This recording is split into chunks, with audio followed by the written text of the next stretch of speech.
North মেসিডোনিয়ায় night ক্লাবে আতশবাজি থেকে সৃষ্ট অগ্নিকাণ্ডে কমপক্ষে ৫৯ জনের মৃত্যু হয়েছে।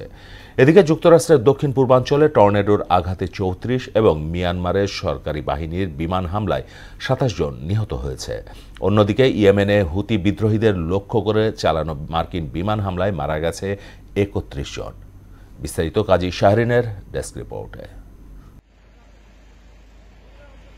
রোববার রাতে দক্ষিণ পূর্ব ইউরোপের দেশ নর্থ মেসিডোনিয়ার একটি নাইট ক্লাবে কনসার্ট চলছিল।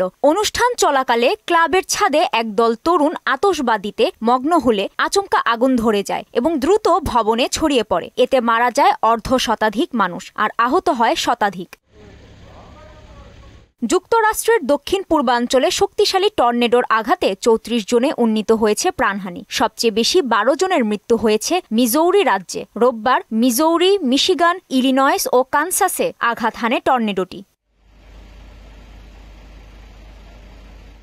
এদিকে হুতি বিদ্রোহীদের লক্ষ্য করে ইয়েমেনে বিমান হামলা চালিয়েছে যুক্তরাষ্ট্র। এতে নিহত হয়েছে অন্তত ৩১ জন, আহত হয়েছে শতাধিক মানুষ।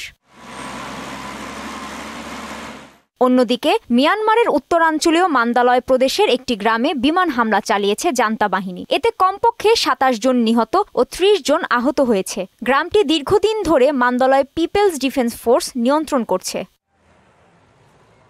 কাজী শাহরিন, মোহনা সংবাদ।